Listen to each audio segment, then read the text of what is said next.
예수님께서는 하늘 영광 보좌를 버려두시고 이 땅에 오셔서 공생의 3년 기간 동안에 복음을 전하시다가 십자가에 못 박혀 돌아가셨습니다. 인류의 죄를 모두 안고 대속제물로 대신 죽으신 것입니다. 예수님의 장례는 아리마대 요셉이라고 하는 사람이 가정묘지로 파놨던 것을 제공함으로 그곳에 안치되게 되었습니다. 근데 일반인들의 장례와는 좀 다른 것이 있습니다.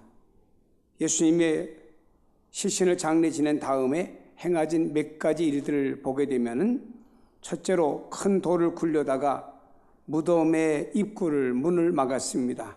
함부로 무덤 문을 열 수 없도록 무겁고 큰 돌로 입구를 막았습니다. 혼자서나 몇 사람의 힘으로는 안 될 만큼 엄청 큰 돌로 그 무덤의 입구를 막았습니다. 두 번째로 혹시라도 예수님의 추종자들이 돌을 옮기고 시신을 훔쳐간 다음에 예수님 부활하셨다라고 말할까 봐 그곳을 다 띠려물고 거기다가 총독의 도장을 찍어서 인봉해 놓고 이 총독의 도장을 함부로 떼고 돌을 옮기는 자는 중죄를 다루기 위해서 그와 같이 한 것입니다. 세 번째는 군대를 배치하여 무덤을 지키도록 했습니다.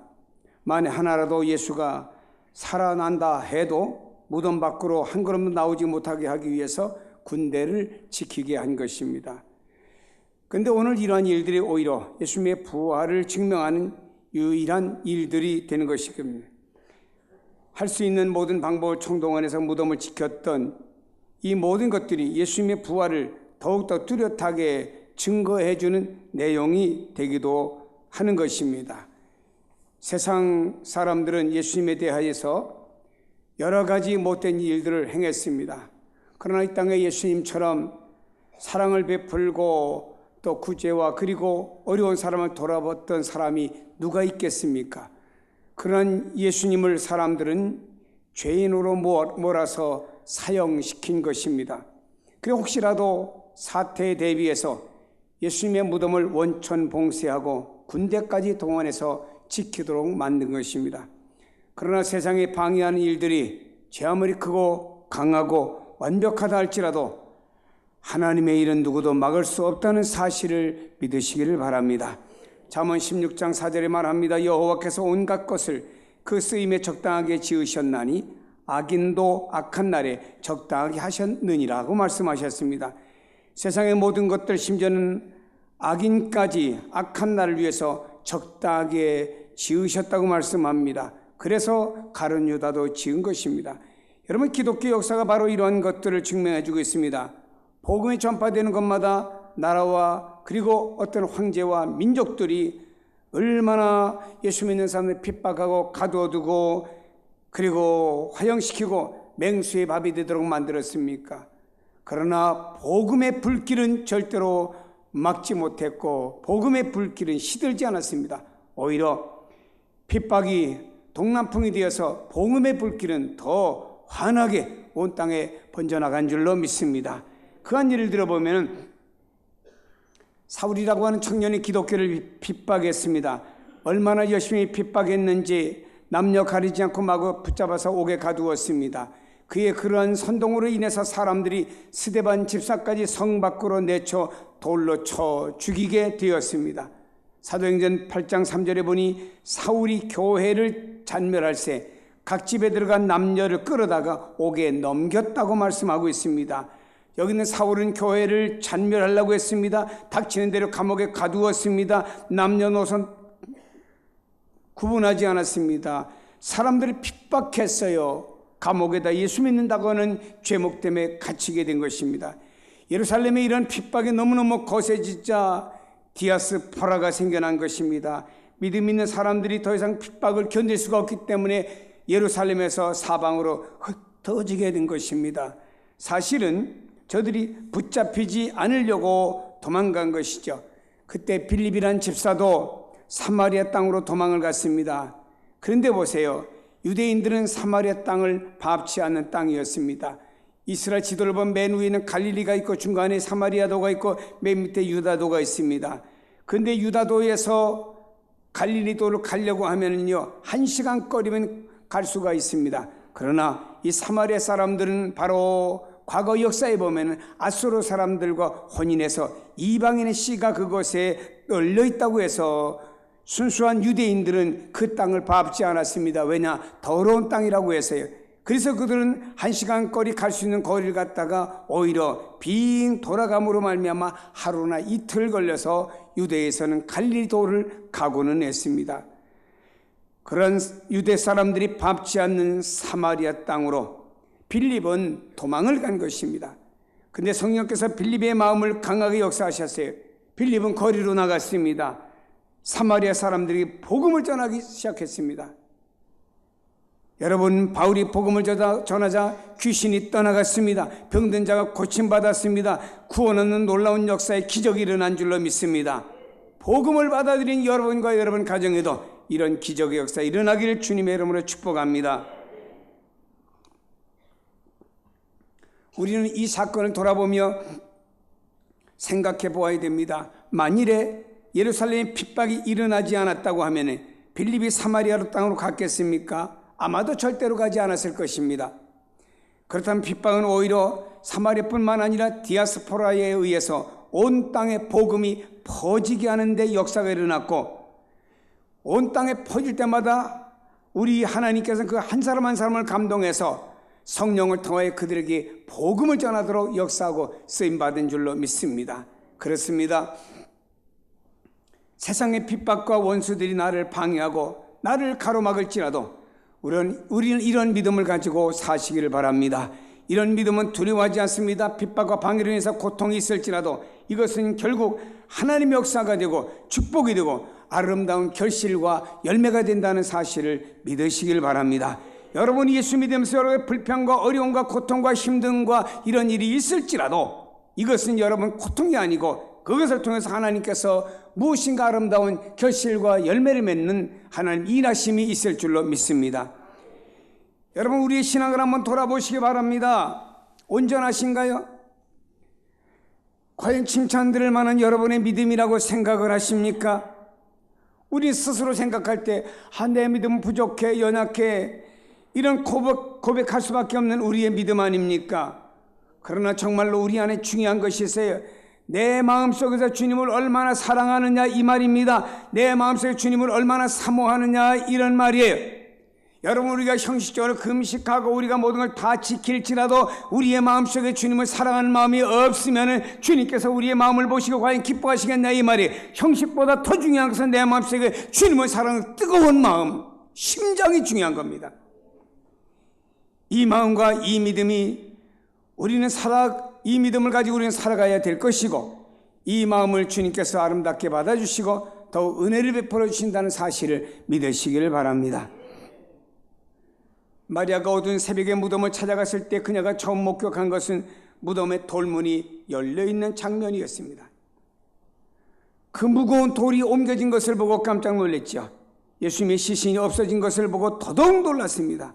얼마나 놀랐겠습니까? 후들대는 다리를 가지고 베드로와 요한에게 달려갑니다. 성경은 말합니다. 시몬 베드로와 예수께서 사랑하시던 그 다른 제자에게 달려가서 말하되 사람들이 주님을 무덤에서 가져가 어디에 두었는지 우리가 알지 못하겠다라고 말했습니다. 거기서 마리아의 지혜로움을 우리는 발견해 볼 수가 있습니다. 그녀는 예수님의 시신이 없어진 상황에서 주저앉아 그냥 눈물만 흘리고 앉아있지를 않았습니다. 서둘러서 베드로에게 달려가서 이 사실을 고했습니다. 베드로는 누군가요? 비겁하게 예수님을 3번이나 부인하고 침을 뱉으며 저주까지 했던 주님의 제자 아닙니까? 그렇지만 마리아는 베드로에게 달려갔습니다. 예수님이 베드로를 얼마나 사랑하셨는지 아꼈는지를 알고 있기 때문입니다. 예수님이 베드로를 수제자로 인정했던 것을 마리아는 잘 알고 있었기 때문에 먼저 누구에게? 베드로에게 달려갔습니다. 베드로와 예수께서 사랑하시던 다른 제자에게 달려가 말하되라고 했습니다. 다른 제자는 바로 사도 요한을 가리킵니다. 요한은 요한복음을 저술한 사람이고 자신이 잘했던 모습을 기록할 때에는 늘 자신의 이름을 거론하지 않고 예수께서 사랑하시던 제자라고 표현을 했습니다. 사도 요한은 자기가 주님을 위해서, 아니 좋은 일을 해서 모든 일을 잘하고는 나 사도 요한이 한 거야 라고 말하지 않았습니다. 그는 말하기를 예수께서 사랑하시던 제자가 이런 일을 했다. 그럼 사람들은 예수께서 사랑하던 제자가 누구냐라고 의문점을 갖겠지만 그렇게 자기 자신을 숨겼더라고 하는 것입니다. 여러분, 우리가 사도 요한의 이런 모습을 본받아야 됩니다. 우리는 요만한 것을 해놓고는 내 이름을 내려고 했습니다. 내 이름이 나지 않으면 섭섭병듭니다. 우리는 나 자신을 낮출 줄 알고 겸손할 줄 아는 성품이 귀한 시대에 우리가 살고 있습니다. 비록 내가 했을지라도 사도 바울은 자기가 삼층천에 올라가서 하나님 나라의 영광을 배웠지만 내가 올라갔다고 내가 40일 기도하다가 내가 천국 갔다고 자기 이름을 가지고 다니면서 온 동네방네 간증하거나 말씀을 전하지 않았습니다. 내가 주님 안에 아는 한 친구가 있는데 이거에 대해서 보았다고 내게 말해서 나도 당신들에게 전하는 것이다. 얼마나 바울의 겸손인가요? 자신이 잘한 일에 대해서는 겸손이 덕망이에요. 사람은 덕이 있을 때 인정을 받게 되고 높임을 받게 된다는 사실을 기억하시기를 바랍니다. 신앙이 없어졌다면, 마리아 말을 듣고 그 시신이 없어졌다고 하면은요, 마리아의 말을 듣고 그 시신이 없어졌다는 얘기를 듣고는 마리아, 그가 전해주는 말을 듣고 베드로와 요한이 달려갑니다. 그러나 베드로는 나이가 좀 있었어요. 달리는 속도가 느렸죠. 젊은 요한이 먼저 탁 뛰어서 무덤에 갔습니다. 근데 요한은 몸을 굽히려 갖고 무덤 안을 삐끔히 들이다 보았습니다. 그리고 세마포 놓인 것을 보았지만 무덤 안으로 먼저 들어가지는 않았어요. 왜 그럴까요? 여기서 저는 한번 이런 상상을 해봤습니다. 요한이 먼저 들어갈 수도 있는데 겁이 많아서 안 들어갔을까? 그는 잠시 있다가 베드로가 나이가 있으니까 늦게 무덤에 도착했습니다. 그리고 나서 베드로가 먼저 들어간 다음에 사도 요한은 뒤를 따라 들어갔습니다. 여기서 우리는 요한의 성품을 하나 또 하나 발견해 볼 수 있습니다. 요한복음을 자신이 기록하고 있는데도 그는 베드로가 먼저 예수님의 문 안으로 들어갔다고 기록하면서 베드로를 높여주는 내용입니다. 측은하면은 자기가 먼저 들어갔든지 아니면은 자기가 와서 먼저 무덤 안을 들여다봤으니까 자기가 요한복음을 쓸 때 내가 제일 먼저 와서 무덤 안을 내가 들여다봤고 세마포를 보았다라고 말할 수도 있잖아요. 그러나 그는 그러지 않았습니다. 무덤을 삐끔히 들여다만 보고 베드로가 왔을 때 베드로님 먼저 들어가세요 라고 들어간 다음에 자기는 뒤따라 들어갔다고 하는 것입니다. 얼마나 아름답고 멋진 겸손인가요? 여러분, 여기서 우리는 알 수 있습니다. 누구의 이런 요한의 아름다운 성품. 우린 지난 한 주간 동안 한 끼 내지 두 끼 혹은 얼마 기간을 금식하며 지나왔습니다. 근데 여러분, 나 금식했어 한 주간. 나 이거 참 금식하다 보니 힘들대. 그때 주님의 고난이 조금 체험되어졌어. 이것으로 끝나면 아무런 의미가 없습니다. 우린 진정한 금식할 것이 있습니다. 무엇을 금식해야 됩니까? 비판을 금식하고 칭찬의 만찬을 즐겨야 됩니다. 혈기를 금식하고 온유함의 만찬을 즐겨야 됩니다. 질투를 금식하고 사랑의 만찬을 즐겨야 됩니다. 거짓을 금식하고 진실의 만찬을 즐겨야 됩니다. 자기 핑계를 금식하고 책임의 만찬을 즐겨야 됩니다. 불만을 금식하고 감사의 만찬을 즐겨야 됩니다. 이기심을 금식하고 섬김의 만찬을 즐겨야 됩니다. 의심의 모든 내용을 금식하고 믿음의 만찬을 즐겨야 됩니다. 여러분, 우리는 이것을 잊고 오히려 반대 것을 금식하면서 수없이 활용하며 살아왔다라고 하는 것입니다. 여러분, 먹거리 같은 양이나 기도나 헌금의 수가 아닙니다. 진실한 삶의 질과 사랑의 면목을 드러내야 됩니다. 우리는 성령의 감동 가운데 이런 삶을 살아가야 될 줄로 믿습니다. 사랑하는 성도 여러분이요, 우리 이런 덕목이 우리에게 필요합니다. 제자들이 무덤 안을 들어가 보았을 때 세마포가 있었고 머리에 싼 수건은 딴 곳에 있었습니다. 이 내용에 대해서 이렇게 말합니다. 시몬 베드로가 따라와 무덤에 들어가 보니 세마포가 놓였고 또 머리에 쌌던 수건은 세마포와 함께 놓이지 않고 딴 곳에 쌌던 대로 놓여 있더라. 그때 무덤에 먼저 갔던 그 다른 제자도 들어가 보고 믿더라 라고 말씀하고 있습니다. 그렇습니다, 여러분. 이 말은 아주 중요한 의미를 우리에게 주고 있습니다. 예수님의 시신에 대해서 도난설을 떠들썩하게 소문낸 사람들이 있습니다. 누가 와서 예수님의 시신을 훔쳐갔어 라고 소문을 냈습니다. 추종하던 사람들이 와서 예수님의 시신을 훔쳐갔다고, 그리고 예수 부활했다고 뻥치고 있어 라고 사람들은 말했습니다. 그러나 누가 사람의 시신을 훔쳐가면 빨리 훔쳐가야 되는데, 시신 훔쳐간 수위까지 같이 가져갈 거 아니에요. 시신을 훔쳐가는 사람이 수위를 벗겨가지고 개서 잘 놓고 머리에 쌌던 수건도 잘 개가지고 머리맡에 놓고 그리고 훔쳐갈 사람이 누가 있겠습니까? 여러분, 이것만 보아도 도난설이 틀렸다고 하는 것을 우리에게 설명해 주는 내용이 될 것입니다. 무덤에서 예수님의 시신이 없어진 것을 제자들이 확인했습니다. 그리고 모두 돌아갔습니다. 하지만 그곳에 남아서 한 여인이 하염없이 눈물을 흘리며 울고 있습니다. 바로 어두운 새벽에 무덤을 찾아왔던 막달라 마리아였습니다. 예수님의 시신이 없어졌으니 망연자실 주저앉아 눈물만 흘릴 뿐입니다. 그러다가 못내 아쉬워서 몸을 굽히려 그래가지고 무덤 안을 이렇게 들여다봤죠. 그때 두 천사가 그리고 예수님이 계신 것을 보게 되었어요. 그러나 그는 예수님인 것을 알아보지를 못했습니다. 마리아는 그분이 동산을 관리하는 관리인인 줄 알았습니다. 마리아는 절박한 마음으로 그 동산지기 관리인에게 당신이 예수님의 시신을 옮겼거든 내게 알려주소서. 그리하면 내가 예수님의 시신을 가져가리이다. 자기는 예수님의 시신에는 오로지 관심 있는 거예요. 마리아는 예수님 부활했다고 하는 상상도 못했습니다. 예수님을 보고도 알아보지 못했어요. 왜 그랬을까요?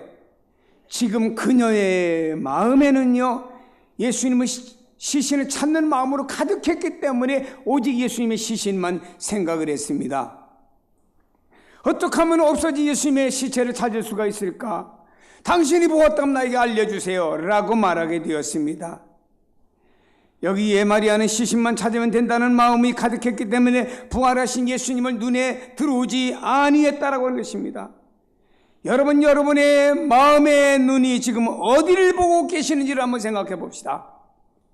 마음이 바라보는 높이만큼 사람은 볼 수가 있어요. 마음의 눈이 바라보는 비전만큼 우리는 소망을 가질 수가 있는 것입니다. 여러분의 마음의 눈과 믿음의 눈을 들어가지고 크게 그리고 멀리 볼 수 있기를 축복합니다. 사람들이요, 예수님의 십자가만 바라봅니다. 그리고 예수님이 십자가에 죽으셔서 우리 죄를 위해서 죽으셔서 여기만 머물러 있어가지고 눈물을 흘립니다. 그런 영화를 봐도 눈이 퉁퉁 부들어옵니다. 그러나 그 다음에 예수님께서는 그런 무덤의 권세를 깨치시고 죽음의 권세를 깨치시고 부활하시어 우리에게 찾아오신 그 주님으로 말미암아 기쁨과 희열을 느끼지 못하며 살고 있다라고 하는 것입니다. 여러분, 예수님께서 그녀를 향하여 부릅니다. 마리아야, 마리아야. 그래서 마리아는 예수님을 그때서야 알아보게 됩니다. 마리아는 너무나 반가워서 예수님을 만지려고 했습니다. 그러나 예수님은 그걸 금하셨어요. 그리고 나서 말씀하셨습니다. 하나님 아버지께로 승천할 것을 가서 전해라 라고 말씀하셨어요. 여러분, 마리아는 부활하신 예수님을 만났어요. 가장 기쁘고 감동적인 순간이었습니다. 그 마음속에 그렇게 주님을 사모하던 그런 마음이 주님을 만남으로 말미암아 감동과 기쁨으로 바꿔지는 순간이었습니다. 전에까지 슬픔과 절망과 누가 예수님을 훔쳐갔을까라고 하는 이런 속에 있었던 이 마리아가 갑자기 그의 마음에 평안과 안식과 기쁨, 감사, 즐거움은 완전히 바뀌어버린 줄로 믿습니다. 이젠 더 이상 슬퍼하는 여인이 아니었습니다. 더 이상 눈에서 눈물이 나는 여성이 아니었습니다. 이제는 세상에서 가장 기쁜 여인이 되었습니다. 왜일까요? 간단합니다. 부활하신 예수님을 직접 만나보았기 때문입니다. 그녀는 이 기쁜 소식을 그냥 자기만 가지고 있을 수 없었습니다. 그래서 제자들에게 단숨에 달려갔습니다. 부활하신 예수님을 제일 먼저 만난 여인이 되었고, 부활하신 예수님을 제일 먼저 다른 사람에게 전한 사람이 마리아가 된 줄로 믿습니다. 사랑하는 여러분, 우리는 역사상에서 가장 행복하고 기쁜 사람이라는 걸 알아야 됩니다. 왜지요? 부활하신 주님, 바로 그 하나님을 우리가 만났기 때문입니다. 여러분, 주님께서 말씀하십니다. 내가 너희의 부활의 보증이 되기 위해서 첫 열매가 되었다. 너희들도 나와 같이 부활할 것이다. 사랑하는 여러분이요, 예수님이 부활하심으로 말미암아 우리도 그 안에 부활이 포함되어 있어요.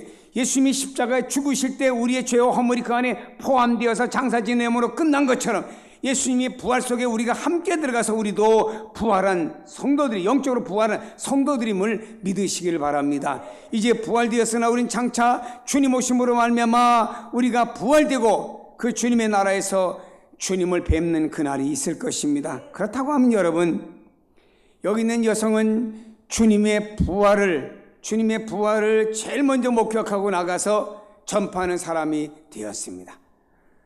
고린도전서 15장의 4절부터 이렇게 말씀합니다. 장사 지낸 바 되었다가 성경대로 사흘 만에 다시 살아나사 게바에게 보이고 후에 12제자에게와 그 후에 500여 형제에게 일시에 보이셨나니 그 중에 지금까지 대다수는 살아있고 어떤 사람은 잠들었으며 그 후에 야고보에게 보이셨으며 그 후에 모든 사도에게와 맨 나중에 만삭되지 못하여 난 자 같은 나 사울에게도 바울에게도 보이셨느니라.